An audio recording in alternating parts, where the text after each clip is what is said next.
नमस्कार, आप देख रहे हैं कशिश न्यूज और आपके साथ मैं हूं दीपक शर्मा। कहने को तो आधी आबादी, लेकिन प्रभाव पूरा।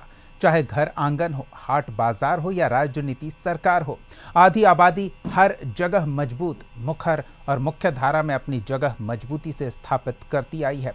बिहार की नीतीश सरकार आधी आबादी पर पूरा फोकस कर काम करती आई है ताकि महिला शक्ति का बिहार के निर्माण में निर्णायक योगदान हो। नीतीश कुमार ने महिलाओं की मांग पर शराबबंदी लागू की तो नौकरी में महिलाओं को 33% आरक्षण दिया। महिलाओं के लिए 100% डोमिसाइल या पंचायती राज में 50% आरक्षण और नगर निकायों में 50% आरक्षण हो। उनकी भागीदारी सामाजिक और राजनीतिक क्षेत्र में बढ़ी। इसके साथ ही नीतीश सरकार ने विधवा पेंशन की राशि बढ़ाई। जीविका समूह का गठन कर उनकी सामूहिक शक्ति का सदुपयोग कैसे हो, इसका रास्ता तैयार किया। स्कूलों में ड्रेस, साइकिल से लेकर इंटर पास करने पर 25,000 तो स्नातक कर पर 50,000 की सहायता से शिक्षा के लिए प्रेरित भी किया और कन्या उत्थान योजना भी मुख्यमंत्री लेकर आए। अब कारोबार के लिए नीतीश कुमार नगद नारायण दे रहे हैं, लेकिन समय का तकाजा है कि सारी बातों को भुलाकर इसे वोट बटोरने की कवायद बताया जा रहा। ऐसे में सवाल तो पूछेंगे कि सत्ता की चाबी आधी आबादी को आत्मनिर्भर बनाने के लिए मिली राशि या सत्ता बचाए रखने के लिए। सवाल का जवाब लेंगे। हमारे साथ कुछ मेहमान जुड़े हुए हैं, उनसे आपका परिचय करा दें। जेडीयू की ओर से पार्टी का पक्ष रखने के लिए राजेश तिवारी जी हैं, आरजेडी की ओर से पार्टी का पक्ष रखने के लिए प्रमोद सिन्हा जी और बीजेपी की ओर से पार्टी का पक्ष रखने के लिए डॉक्टर सुहेली मेहता जी हैं। आप तीनों का बहुत बहुत स्वागत है। सबसे पहले तो राजेश जी, छोटा सा सवाल यही कि क्या आधी आबादी को आत्मनिर्भर बनाने का नीतीश सरकार का ये एक और प्रयास या फिर चुनावी समय में वोट सुनिश्चित करने का प्रयास? दीपक जी, हमारे ग्रंथों में लिखा गया है कि यत्र पूज्यन्ते नार्यस्तु तत्र रमते देवता। मीन्स कि जहाँ नारियों का सम्मान होता है, चाहे वो परिवार हो, चाहे वो प्रदेश हो, चाहे देश हो, वहाँ पर उत्थान होता है, वहाँ सशक्तिकरण होता है, वहीं विकास होता है और हमारे इष्ट देव भी वहाँ वास करते हैं। माननीय मुख्यमंत्री नीतीश कुमार जी नवंबर 2005 से जब से बिहार की सत्ता संभाली, बिहार के विकास के साथ साथ सबसे बड़ी बात थी कि आधी आबादी जो हमारे पहले किस तरह से घरों से नहीं निकलती थी, किस तरह से मेन चाहे वो राजनीति हो, चाहे वो विकास हो, चाहे पंचायती राज हो, सबसे कट के रहती थी, उसको सशक्त करने का उपाय किया और पंचायती राज में देश में सबसे पहले 50% आरक्षण दे करके गांव से लेकर के जिला और प्रदेश के स्तर तक जो है सशक्त किए और विकास के मुख्य धारा में जोड़ने के काम किए। बहुत सारे योजनाएं, चाहे वो साइकिल पोशाक योजना जो है देश में एक नाजीर बना, एक ऐसा उदाहरण है कि विश्व में इसका चर्चा हुआ और विभिन्न योजनाओं को करके, क्योंकि देखिए सही बात है, ये हम सब कोई जानते हैं कि अगर नारी का अगर सम्मान नहीं रहेगा, महिला सशक्तिकरण का नहीं रहेगा, हमारे ग्रंथों में हमारे पूरे में नारी का सम्मान दिया गया है, हम नारी को एक अलग स्थान देते हैं। सब कुछ नीतीश कुमार सब कुछ नारी शक्ति के उत्थान के लिए, समाज में उनकी बेहतर भागीदारी हो, राजनीतिक भागीदारी हो, सामाजिक रूप से वो सक्रिय हो, सब कुछ उनके लिए किया गया। लेकिन ये जो चुनाव के समय 10,000 रुपए दिए जाने की बात कही जा रही है, वो भी कोई खास खाका तैयार नहीं है उसके लिए। किसे दिया जाएगा, किस आधार पर दिया जाएगा, किस पैमाने के साथ दिया जाएगा, तो इसे और क्या कहेंगे कि चुनाव के समय आपकी तमाम योजनाएं किनारे हो गई। आप तमाम हमारे जो भी योजनाएं आ रही हैं, देश में एक पहले ऐसे मुख्यमंत्री हैं कि जो ये नहीं करें कि चुनाव जीतने के बाद हम करेंगे। आप यही आपके बगल के राज्य झारखंड में मैया सम्मान योजना आया, वो हेमंत सोरेन जी मुख्यमंत्री होते हुए कहे कि हम अगला बार आएंगे, जीत करके आएंगे, तब लागू करेंगे। ये उनके पास हिम्मत नहीं हुआ कि उसी समय तत्काल लागू करें। लेकिन बिहार के एक ऐसा राज्य है जहां घोषणा होता है और तुरंत उसको लागू हो जाता है। तो ये इसको चुनाव से जोड़ना नहीं है। और जितने योजनाएं शुरू किया गया, क्या वो चुनाव से देखकर किया गया है? माननीय मुख्यमंत्री नीतीश कुमार जी काम बोलता है, सभी योजनाओं का एक खाका तैयार किया गया है, एक कार्य योजना है, उसकी कार्य प्रणाली है, कार्य पद्धति है, इसलिए ऐसा कहा जा रहा है। ये बस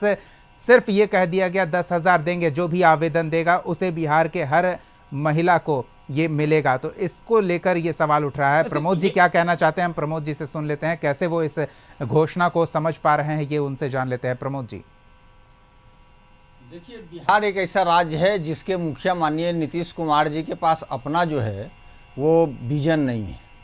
अगर विजन होता तो जब हमारे नेता आदरणीय तेजस्वी प्रसाद यादव जी ने घोषणा करने का काम किए कि हमारी सरकार आएगी तो हम प्रत्येक महिलाओं के खाते में 2500 रुपया देने का काम करेंगे, वो तब उन्होंने घोषणा करने का काम किया जब महिला संवाद यात्रा पर निकलते हैं और महिलाओं की वेदना, उनकी दशा, उनकी परेशानियों को देखते हुए और जो महंगाई है बिहार में उसको देखते हुए उन्होंने ये निर्णय लेने का काम किया था कि किसी प्रकार से हर परिवार को हम कम से कम जो है महीना में 8-10 हज़ार रुपये का जो है एक बेनिफिट देने का काम करेंगे। उसी को लेकर के उन्होंने महिलाओं को 2500 रुपया देने की बात कही थी। उन्होंने कहा था सामाजिक सुरक्षा पेंशन के तहत जो 400 रुपया निर्गत होता है उसको हम 1500 रुपया देने का काम करेंगे।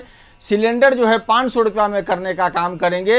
200 यूनिट बिजली फ्री देने की बात उन्होंने कही थी और कई सारी योजनाओं का उन्होंने कहा था कि हमारी सरकार बनने पर हम इसको लागू करेंगे।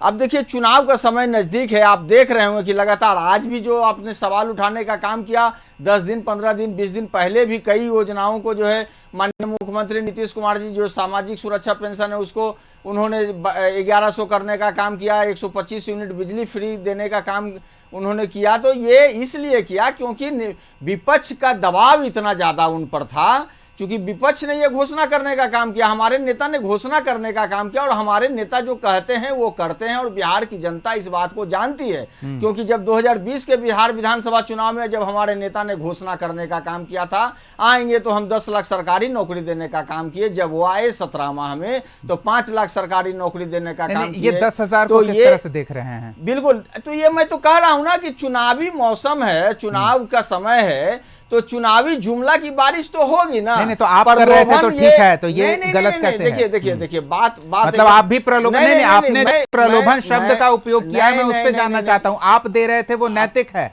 नीतीश कुमार दे रहे हैं तो वो प्रलोभन है। सरकार बिहार में रुकिए ना, हम जो सरकार बिहार में पिछले 20 सालों से जिसके मुखिया माननीय नीतीश कुमार जी 20 सालों से जब शासन में है और जो योजनाएं आज जो है 20 सालों में जब चुनाव का समय नजदीक आया है उन योजनाओं का वो लाने का काम कर रहे हैं, तो ये समझने के लिए पर्याप्त है ना। क्योंकि अगर ये पहले ये करते तो लगता कि नहीं भाई सरकार है तो सरकार में, चूंकि देखिए जातीय गणना भी जब हुई तो राज्य की 2/3 आबादी मात्र 10,000 रुपया से कम पर अपना जीवन गुजर बसर कर रही थी। उस समय हम लोगों ने महागठबंधन की सरकार थी, हम अब तो इस योजना में हर परिवार शामिल हो गया ना, हर परिवार की महिला को 10,000 और आगे अगर वो कार्य विस्तार करती हैं तो 2 लाख रुपए। तो यही 2 लाख की मांग आप कर रहे थे ना, एक सीमित संख्या वाले परिवार को। अब ये तो बिहार के हर परिवार को दे रहे हैं नीतीश कुमार। मैं तो वही कह रहा हूं ना कि चूंकि देखिए सबसे पहली बात तो समझ लीजिए कि अब बिहार की जनता इनको दोबारा वापस लाने नहीं जा रही है। नहीं ये नहीं समझ पाएंगे ना हम। चला का जो बेला है ना उसमें ये लगातार जो इस प्रकार का निर्णय कर रहे हैं ये इनको पहले करना चाहिए था। और मेरा मेरा महत्वपूर्ण सवाल है कि जब उन भूमिहीनों के लिए इन्होंने कहा था कि हम जैसे रुपया देने का काम करेंगे, जब जो है हम 2 लाख रुपया आर्थिक मदद करने का काम करेंगे जो आर्थिक रूप से कमजोर हैं, क्यों नहीं करने का काम किया? हमारा सवाल तो ये है ना, प्रक्रिया तो शुरू हो गई। तो ये प्रक्रिया कब की? अभी तो जब महागठबंधन की सरकार थी उसमें यह घोषणा हुआ और चुनाव नजदीक है, 2 महीना का समय बचा हुआ है। बड़ा सवाल है कि चुनाव नजदीक है। चलिए ठीक है, हम आते हैं। ये सिर्फ लोगों को भ्रमित करने का ही प्रयास है। सुहेली जी से एक पहलू जान लेते हैं। सुहेली जी, केंद्र की मोदी सरकार महिलाओं के लिए क्या कुछ नहीं कर रही है? एक लंबी फहरिस्त तैयार हो जाएगी अगर केंद्र की योजनाएं जो महिलाओं को केंद्रित करके चलाई जा रही हैं उसकी हम नाम गिनाने की ही कोशिश करें तो। नीतीश कुमार के अलग से काम है, तो ये डबल इंजन की सरकार को क्या जरूरत पड़ गई चुनाव से पहले ये लिफाफा पकड़ाने की हर परिवार की महिला को? नहीं देखिए, ये जरूरत नहीं पड़ गई। आप सिस्टम को समझिए दीपक जी। बताइए। जब आदरणीय नीतीश कुमार जी की सरकार आई, जो हमारी सरकार एनडीए की सरकार है, उस समय सबसे पहला काम उन्होंने क्या किया? महिलाओं को निर्णय देने का अधिकार दिया, निर्णय करने का। पंचायती राज और नगर निकाय चुनाव में 50% आरक्षण देकर, ताकि वो 50% जो हमारी आबादी है, आधी आबादी, वो एक निर्णय ले और समाज संतुलित रहे। उसके बाद कन्या उत्थान योजना के तहत लड़कियों के जन्म से लेकर और पूरी पढ़ाई, ग्रेजुएशन तक की पढ़ाई का लगभग समझिए कि पूरी जिम्मेदारी आदरणीय नीतीश कुमार जी के नेतृत्व में एनडीए सरकार ने ली। अब उन बच्चियों को आ गया है, अब वो ग्रेजुएशन लगभग सारी बच्ची कर गई जो नीतीश कुमार जी के सरकार बनते समय वो जन्म ली थी। अब उन्हें रोजगार देने का काम किया। सामाजिक जो सरोकार थे इनके, दहेज प्रथा के खिलाफ, बाल विवाह योजना, मतलब कितनी सफल हुई है इस समाज में, ये आरजेडी के लोग नहीं समझेंगे। ये कहते हैं कि महिलाओं की वेदना को तेजस्वी यादव ने समझा। जब इनकी पार्टी की सरकार थी 15 साल तक चली, क्यों नहीं उस वेदना को समझे लालू यादव? मतलब सुहेली जी, आप ये कहने की कोशिश कर रहे हैं कि नीतीश कुमार ने जब पहली बार सरकार की जिम्मेदारी संभाली तो उस समय से लेकर अब तक सिलसिलेवार तरीके से योजनाएं ला रहे हैं। बिल्कुल बिल्कुल, और ये कोई चुनावी लिफाफा नहीं है। चुनावी लिफाफा अगर होता तो पहले काम नहीं किए होते, सब काम को जमा करके रखते। 35% बेटियों के लिए इस समाज में आरक्षण, हर नौकरी में चपरासी से लेकर और बड़े बड़े ऑफिसर होने तक में बच्चियों के लिए आरक्षण, ये आसान बात है क्या? ये आरजेडी वाले क्या समझेंगे? ये लोग तो महिलाओं के बलात्कारी हैं। इनकी पार्टी के समय में जब इनकी सरकार थी उस समय अपहरण हुआ करते थे, बलात्कार हुआ करते थे। बिल्कुल प्रमोद जी, ये लोग महिलाओं की वेदना को क्या जानेंगे? नहीं, महिलाओं की वेदना को तो आप ही जान रहे हैं। जब मुजफ्फरपुर में बालिका गृह कांड हुआ उस समय जो है महिलाओं की वेदना तो आप ही लोग समझ रहे थे कि कैसे छोटी छोटी बच्चियों के साथ जो है संरक्षित करके और उनके साथ किस प्रकार का कृत्य किया गया, पूरा देश देखने का काम किया है। आपने विशेष रूप से नाम लेके इन आरोपों का उल्लेख किया है तो इनका जवाब देना बनता है। हम आपके पास पूरी बात सुनेंगे। आपकी सरकार ने किए हैं तो उस ये चीज को समझिए, एक चीज समझ लेते हैं। इतिहास को मत भूलिए। किसी भी चीज का भविष्य समझा जाता है उसके इतिहास से। राष्ट्रीय जनता दल की सरकार जब बिहार में थी तो क्या इतिहास उन्होंने रचा है? इसलिए ये बिल्कुल इसका उल्लेख हर बार हर मंच से नीतीश कुमार करते हैं। नरेंद्र मोदी भी बिहार आते हैं चुनाव प्रचार के दौरान, लोकसभा के चुनाव में।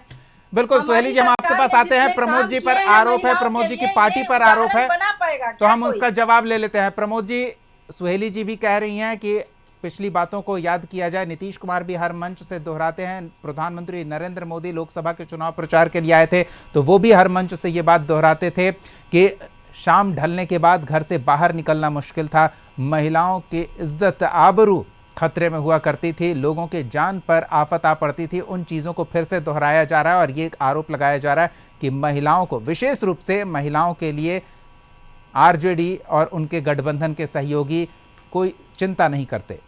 देखिए दीपक जी, मैंने तो हमेशा माननीय मुख्यमंत्री नीतीश कुमार जी को कहते सुना है कि 2005 के पहले कुछ था जी, महिलाएं कपड़े पहनती थी। तो माननीय मुख्यमंत्री नीतीश कुमार जी का तो एक बार नहीं कई बार इस प्रकार का संबोधन सामने आया है। सबसे महत्वपूर्ण सवाल है कि आपके राज्य में जो घटना घट रही है, अभी मनेर की ही घटना है ना, किस प्रकार से एक नाबालिग बच्ची के साथ जो है रेप किया और उसको टांग दिया गया। कैसी कैसी घटना है। नालंदा गृह जिला है ना माननीय मुख्यमंत्री नीतीश कुमार जी का, कैसे युवती को जो है मारा गया, उसके पैर में 9 कीले ठोकी गई। ये राजनीतिक संरक्षण। अब आप बीच में बोलिएगा फिर नहीं सुने। राजनीतिक संरक्षण नहीं है। उनके गृह जिला में ये घटना घटी कि नहीं घटी? मुजफ्फरपुर बालिका गृह कांड जैसे आपके शासनकाल में हुआ कि नहीं हुआ? कहाँ गए खोज वाले, कौन वाले एंकर? क्यों नहीं खोज पाए आप? क्यों नहीं खोज पाए आप? बताइए। जो आरोपित थे जो बरी हो गए, ये कौन बताने का काम करेगा? आप बात करते हैं सफेद गिर पटना में अभी चितौड़ा में एक स्कूल में जो है बच्ची को जला दिया गया, बच्ची मर गई। कौन जवाबदेही लेगा? किसकी जवाबदेही है? सरकार क्यों नहीं जवाबदेही देने का काम करती है? ऐसे सरकार को सत्ता में बने रहने का एक अधिकार नहीं है। ये सरकार आप कहते हैं 2005 से पहले जाते हैं। 2005 से 2025 के बीच में 25,000 से अधिक बलात्कार की घटनाएं हुई हैं। 65 लाख से अधिक हत्याएं हुए। चलिए ठीक है, ठीक है राजेश जी। नहीं हाँ, ये बातें ठीक है। नहीं हम विषय पर आते हैं ना। ठीक है प्रमोद जी, राजेश जी, हो गया ना।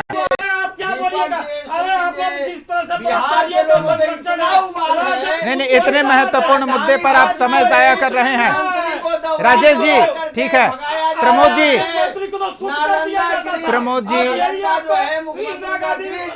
ठीक है।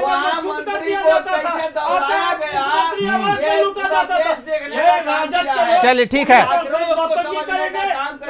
सुनिए प्रमोद जी, आप सुन रहे हैं राजेश जी क्या कह रहे हैं? आप कह रहे हैं मंत्री को दौड़ाया गया है, राजेश जी कह रहे हैं कि आरजेडी के लोग इस तरह की हरकत कर रहे हैं, अब हिंसा करेंगे चुनाव में खुद की स्थिति को देखकर। मतलब आप गलती करिए, जन विरोधी नीति आप लागू करिए। ठीक है, हम मुद्दे पर बात कर लेते हैं ना प्रमोद जी। सड़क पे उतरता है प्रमोद जी, प्रमोद जी, ठीक है राजेश जी, हो गया। प्रमोद जी, नहीं, हम उनकी बात सुन लेते हैं ना। प्रमोद जी, क्या तैयारी है, कुछ है व्यवस्था महिलाओं को अपनी तरफ बनाए रखने के लिए? अगर हम मान भी लें कि आधी आबादी तेजस्वी पर भरोसा कर रही है, नारी शक्ति आरजेडी, कांग्रेस और अन्य गठबंधन के सहयोगियों पर भरोसा करे, तो किस आधार पर करे? देखिए, सबसे पहले तो आप समझ लीजिए दीपक जी, जो हमारे नेता कहते हैं उसको करने का काम करते हैं, और पहले भी उन्होंने करने का काम किया है। 17 माह जो है इसका उदाहरण है। एक सेकंड राजेश जी, एक सेकंड। प्रमोद जी, हम हैं राजेश जी, आपको चिंता नहीं करनी है। प्रमोद जी, जो कहा जा रहा है वो तो पूरा कर दिया जा रहा है, बचा क्या आपके लिए करने को? नहीं, कहाँ पूरा कर दिया जा रहा है? अभी हमारे नेता ने कहा ना कि माई बहन मान योजना के तहत हम 2500 रुपया जो है महीना में देने का काम करेंगे। कहाँ पूरा? अरे इनके पास इच्छा शक्ति है क्या? ये तो एक मुश्त 10,000 दे रहे हैं, वो भी चुनाव से पहले ही नहीं है। आज नगद कल उधार, किसने देखी है किसकी सरकार? आज दे रहे हैं नगद, आप आश्वासनों का काम कर रहे हैं। जिस सरकार ने पिछले 20 वर्षों में बिहार में और 11 वर्षों से जो है केंद्र में जिसकी सरकार हो, और बिहार में एक भी उद्योग धंधा लगाने का काम नहीं किया है, वो अभी 2-3 दिन पहले उन्होंने एक उद्योग नीति लाने का काम किया है। क्योंकि चुनाव तो नजदीक है ना, उन्होंने क्या कहा कि जो उद्योग यहाँ लगाएंगे उनको हम जमीन उपलब्ध कराने का। अरे तो ये बुद्धि, ये दिमाग, ये बुद्धिमत्ता पहले कहाँ चली गई थी? आपने 20 वर्षों में कहाँ एक भी उद्योग धंधे लगाने का काम? सुहेली जी, क्यों बिहार सिर्फ उद्योग धंधा ही जरूरी है या फिर आत्मनिर्भर होने के लिए ये 10,000 रुपया क्यों नहीं दिया गया? बिहार के केंद्रीय मंत्री कहते हैं कि बिहार इस पर खड़ा नहीं उतरता है। ये तो वो भी कह सकते हैं ना। नहीं, उनका जवाब यही होता है ना, 2005 से पहले आप क्या कर रहे थे उस समय? ये दिमाग नहीं, हमारे नेता ने 3 उद्योग धंधे बिहार में देने का काम किया। फिल्में बनी है, फिल्में बनी है उस उद्योग धंधे पर। अभी हाल में प्रधानमंत्री नरेंद्र मोदी जी आए थे, अभी प्रधानमंत्री नरेंद्र मोदी जी आए थे तो उन्होंने जो है इंजन को हरी झंडी दिखलाने का काम किया। अरे काश प्रधानमंत्री नरेंद्र मोदी जी यह बोलते कि ये लालू प्रसाद यादव जो रेल मंत्री थे उनके द्वारा किया गया। चलिए ठीक है, हो गया। राजेश जी अपनी बात रख चुके हैं, आप प्रमोद जी आप अपनी बात रख चुके हैं। हम डॉक्टर सुहेली मेहता जी के पास चलते हैं और उनसे समझने का प्रयास करते हैं कि सुहेली जी, लोग ये क्यों न माने, या फिर आपके विपक्ष जिस तरह से आपके लिए दुष्प्रचार कर रहे हैं, आप यही कहेंगे शायद कि ये चुनावी नगद देकर वोट खरीदने की कोशिश हो रही है, क्योंकि अब तक आपने कुछ नहीं किया। नहीं, देखिए, विपक्ष है ये तो कुछ ना कुछ बोलेंगे ही, लेकिन अगर जिनको ये समझ में आ रहा है कि हमारी सरकार ने कुछ नहीं किया, तो इसलिए फिर हम यही कहेंगे कि अपना इतिहास हो एक बार। बिहार की 65% महिलाएं जो हैं वो एनीमिया की शिकार हैं, बच्चे बौनापन के शिकार हो जा रहे हैं। जब आप महिलाओं को संतुलित आहार भी नहीं दे पाए तो आप बिहार के महिलाओं का उत्थान कहां से करिएगा, ये बतलाने का काम करिए। चलिए अब जवाब सुन लीजिए। ठीक है प्रमोद जी, हो गया, जवाब सुन लीजिए। जवाब भी सुहेली लीजिए, अपनी बात के साथ साथ इन्हें जवाब भी दीजिए। अरे भाई, जो बोल रहे हैं ना उनको अपने घर की महिलाओं से ही बोलिए ना, पूछ लेने के लिए। दूसरे जगह जाने की जरूरत नहीं, मोहल्ले की बात करें ना, हर घर में ये स्थिति नहीं है। महिलाएं बिहार की एनीमिया की शिकार है और ये मेरा कोई सर्वे या रिपोर्ट नहीं है, ये भारत सरकार का रिपोर्ट है। से पूछिए कि बिहार की महिलाओं के अंतर्गत आती है कि नहीं उनकी बहन बेटी, उन्हीं से पूछिए ना कि पढ़ाई मैं यहाँ पर बैठ के बोल तो रहा हूँ। अगर सरकार और ये रिपोर्ट किसका है? नीति आयोग का रिपोर्ट किसका है? सुन लेते हैं उन्हें। प्रमोद जी, मेरा रिपोर्ट है क्या? प्रमोद जी एक बार सुहेली जी को सुन लेते हैं। स्कूल में पढ़ाते होंगे। मेरा ये कहना है कि ये खुद अपने पास पड़ोस, अपने गोतिया खानदान की महिलाओं से पूछे ना भाई कि नीतीश कुमार की सरकार में कितना सुरक्षित ये लोग महसूस कर रहे हैं। अरे आप तो घर में घुस करके गोली मारा जा रहा है, हॉस्पिटल में घुस करके गोली मारा जा रहा है, कहाँ सुरक्षित है? बताइए ना, कहाँ सुरक्षित है? प्रत्येक दिन जो है रेप की घटनाएं हो रही है, कहाँ सुरक्षित है महिलाएं बिहार की? आप एनडीए आंख पर चश्मा लगा लेने से सिर्फ नहीं ना हो जाएगा कि हम तो जो देखना ही नहीं चाहते हैं। बिहार पटना राजधानी में प्रत्येक दिन घटनाएं घट रही है, लेकिन ये लोग देखेंगे नहीं। मतलब क्या है ये देखिए, बोलना नहीं है। अपने समय में आप क्या कर सकते हैं, आप बताइए ना जरा। चलिए, अपने कर समय में सकते हैं? आपने क्या आपके किया ये नेता- पूछा आपके जा रहा है, और नेता- हमने क्या किया नहीं, ये नहीं, बताया जा रहा है, और मैंने साथ ही क्या साथ किया? मैंने जातीय गणना करा करके आरक्षण के दायरे को 75% करने का काम किया। क्यों नहीं उसको नहीं, 9वीं वो- अनुसूची में आप लोगों ने शामिल करने का काम किया? चलिए, अगर ठीक किए है, होते प्रमोद जी। तो आज बढ़े हुए आरक्षण का लाभ बिहार की जनता को मिल रहा ठीक है, अब जो लाभ दिया जा रहा है उस लाभ से क्या लाभान्वित सत्ताधारी दल हो पाएंगे, ये सवाल बना हुआ है। बोलने मत दो, बस यही। बिल्कुल, ये सवाल बना हुआ है। चलिए, वक्त का अभाव है। बहुत बहुत धन्यवाद सुहेली मेहता जी, प्रमोद सिन्हा जी, राजेश तिवारी जी, अपना समय देने के लिए, इस चर्चा में शामिल होने के लिए। अगले एपिसोड में एक और सवाल के साथ फिर मौजूद रहेंगे। तब तक के लिए देखते रहिए कशिश न्यूज।